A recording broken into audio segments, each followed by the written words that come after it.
Alrighty, so I got the Radiomaster Pocket Crush here in the iceberg blue, and of course it comes in a bunch of other nice colors. Check out the link in the description if you don't happen to know what some of those are. Yeah, this, basically it's the same radio. So I have reviewed the original Pocket a while back, and I'll link that in the video description in case you missed it. It's basically a cosmetic update. I think the firmware, the HTX firmware, is probably newer, but it's basically the same gimbals, just different outside color shell. And these only come in Express LRS versions, no 4-in-1 version. So if you need the 4-in-1 version, you have to get the original. And as far as I can tell, it pretty much feels the same. Scroll wheel, all the buttons in the front feel the same. The finish is kind of a matte, not really that smooth, but not rough either. It's kind of a matte finish. The one I have is like a charcoal gray, but it's got a kind of glossy, smooth finish. So there's a little bit of texture in this one here with this sort of pastel color. The top buttons feel a little bit different. I'm not sure if it's because maybe my radio is just, the buttons are kind of worn out a little bit. These feel a little bit nicer. So of course that was the first version that came out a long time ago whenever that reviewed that radio. And so, these buttons get used a lot. The antenna feels a little bit stiffer. So just, maybe it just feels a lot newer, who knows. But, here's the back and the bottom. It does come with a 512 megabyte SD card. And what we're going to primarily talk about in this video are these new AG01 Nano CNC all-metal gimbals, and it comes in a set of two. I'm going to switch them out. That's what we're going to do in this video. I've already done all the adjustments to get the tension exactly the way I want it, which is pretty nice. So one of the things, both gimbals will come like this where they're centered, and then there is a screw hole right here, which obviously doesn't have a screw in it. It comes in the bag, and when I saw this in the manual, I was a little bit confused because it pointed out right here that you need to put that, tighten that screw, but that is so that you can have a non-centering throttle that'll go up and down like that, and that screw is right there. So that's the one that was in the bag, and as you can see in the other one, that screw is not installed. So there is no screw in this one, and there is a screw in that one, and that holds this little metal pin down so we'll show you. I'll just kind of, it pulls on that string, that spring right there, and then that allows that axis to freely go up and down for the throttle. And that's what that screw does. Of course, obviously this will go on the right side. I want a centering gimbal here on both axes. And then to adjust the spring tension, so I made mine very loose, which is what I like, but still centers in both directions, no problem. But it's very nice and loose. Much more loose than the stock gimbals, the stock plastic ones. You adjust this silver screw here and this silver screw here to adjust the spring tension. Clockwise makes it tighter, counterclockwise makes it looser. So you can take minutely fine tune the spring tension to exactly the way you want it, which is one of the reasons I wanted to get this gimbal. Obviously the metal gimbals are nice and everything. Cosmetically, of course, they look really nice, and there's a lot, they feel really nice. There's a lot of heft to it. Honestly, I like these better than the full-size metal gimbals. Some people will probably freak out about that, but I like smaller gimbals. You can also reduce the travel of the gimbal. So this has full travel right now out of the box, and there's a M2 screw that's on top here and also one on the bottom here. So if you want to, say, restrict how much travel there is down, for example, like in this direction, you would tighten this screw, and then it would pop out over here, it would actually protrude and prevent this from, see there's a little stopper right there. It'll prevent it from going down as much as it could, restricts that travel, and then vice versa on the bottom. So you could have it asymmetrical if you want.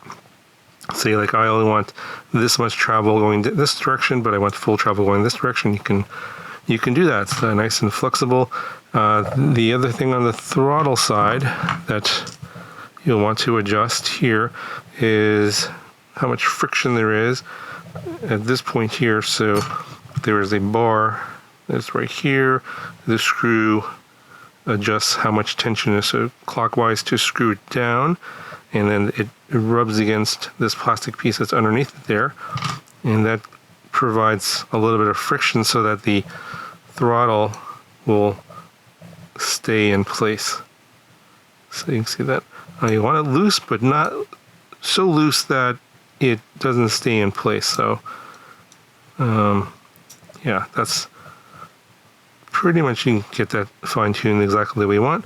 But let's go ahead and just show you the gimbal here in complete detail. Obviously we have the wires nice and glued down here. You know, typical Radiomaster build here. Nothing unusual. There's no plastic as far as I can tell in the interior. Everything appears to be metal. Everything appears to be nicely greased and oiled. No like sticky spots like you find on some cheap gimbals. Of course, these are pretty expensive.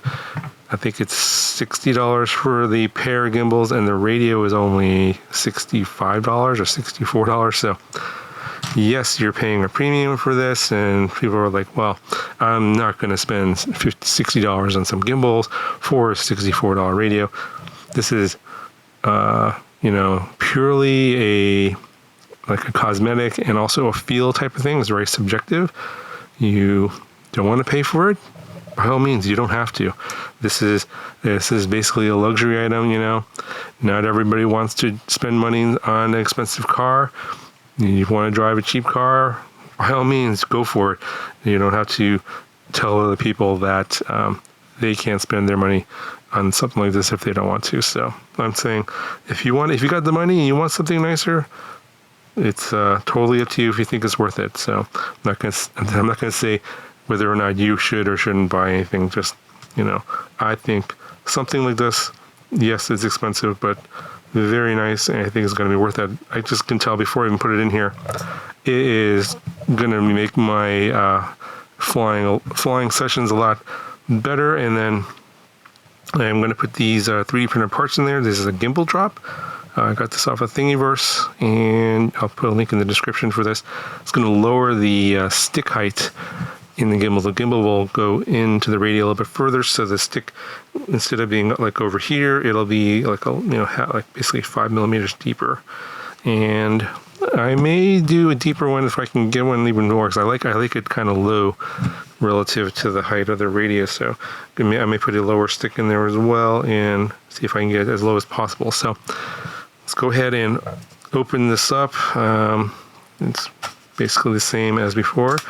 This one, I have to move my batteries over, and just basically take the two grips off of here like so.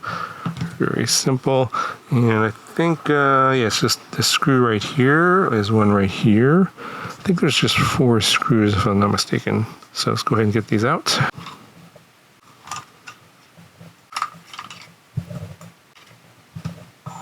Okay, so those 4 screws are out, and back cover should just come right off. Yeah, so I think the only thing I gotta do is unplug, let's see, not this cable, this main cable here. Alright, so I detached this cable here from the back, and now the front is free, and we can go ahead and get these gimbals swapped over. And I'm going to obviously have this video, but what you should probably do is take a photo of where the different plugs go in so you don't get the channels reversed or mixed up. So this is obviously the left side where the throttle goes, and so this, like, if you just compare, it'll go in like this, And so this cable here goes on the right, and then this one goes to the left. Again, looks like it's pretty straightforward. This one goes to this one here, and this goes right below there. So, and then there's just the 4 screws, right there, and right there, and right there.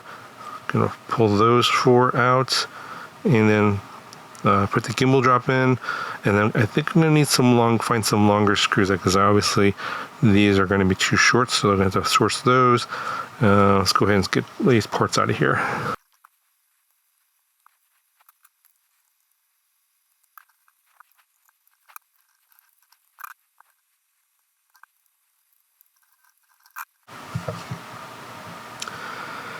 Alright, so I have the one of these installed already, and I had to find a screw. Luckily I save all the screws that I don't use. Maybe I'll use them sometime in the future, and now it's paying off. So this is the screw that's in there, and it's going to be really hard to see on camera, but it's kind of like an M2 screw, but it's a self-tapping screw for the, it goes into the front part of the case. It's plastic, so you're going to need to find something that's pretty much like the same. So I found these longer ones that I don't know where I got them, but I just saved them from something else, and it's pretty much the same size and threading.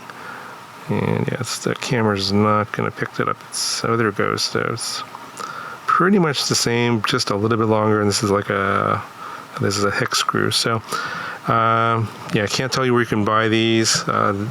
You just have to find something that's kind of similar to this one, but longer, of course, because it's obviously it's going to, by about this amount, which I think is about 4 or 5 millimeters. And you can see that it's not the same shape. So this is like a notch here. That part is going to be aligned with this side of the gimbal, as you can see right here. So it's going to go in like this. So I'm going to put this in.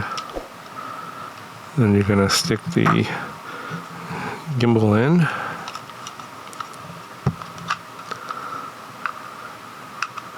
And it's a little fiddly, so you have to kind of line everything up and then just screw it in. And so let me put this all together, show you what it looks like. But yeah, just make sure that you have your wires nicely twisted up here, and they're not going to bind up along anything. Just make sure that the wires are out of the way. I can tell you this, this feels really nice. Alright, so here it is all back together, and I got some custom gimbals here, or stick ends. These you've seen before in the channel a long time ago. I took them off the Jumper T12, I think it was I was using it on. And it's kind of flat, really good for thumbing, and very low. And I'm only using the top part of the stick end, and it obviously can be a lot longer. I'm using a M3 screw here. It's one of these flat top ones with I guess they're technically called a countersunk screw. So it's I don't actually feel that in the middle. So you can see, if the camera will focus it, I only feel the top outer edge of the top end of the stick end. And because of the gimbal drop, it's nice and low relative to my other fingers. One of the things that I really don't like is really long sticks. So instead of my fingers feeling kind of naturally where they should be, like right here, I have this giant stick that's sticking way up like this. I mean, I don't know how I know there's people that like to like pinching, or maybe they like to grab their sticks like this, so they need like a stick that's 12 inches long. That's not me. I want it to be as short as possible, but with the gimbal drop and this really short stick end, I have full range of motion, and it feels really comfortable, ergonomically, at least to me. And just so you can see, height-wise, it's actually below the height of the lanyard or the neck strap hook there. It's really short, so I don't need to take those off. And just to compare to the standard pocket and how tall that stick is comparatively. So just see, it's going to be hard to show this, but you can see how much that sticks out compared to that. So obviously this is not going to be everyone's cup of tea. This is I'm making this radio custom for me particularly, the way I like it, and that's what's kind of nice about radios, is you can customize them any way you want. And now that all these little extra parts are available for the pocket, and you can just pretty much make it exactly the way you like it. This is what I like, and this is just about perfect. Now, it goes without saying, in case you don't know, and whenever you replace gimbals on a radio, like HTX or OpenTX, you got to go into the settings and calibrate the sticks. Pretty standard procedure. Otherwise, you'll find that the calibration's off, especially if one's brand new out of the box. It's never been calibrated before, so make sure you do that. Otherwise, you'll have a bad day because the sticks will act very weird. So make sure you calibrate that before you actually go and fly anything.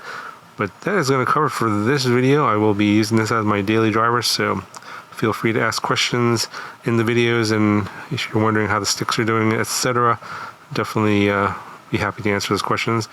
That'll do it for this video. Talk to you guys in the next one.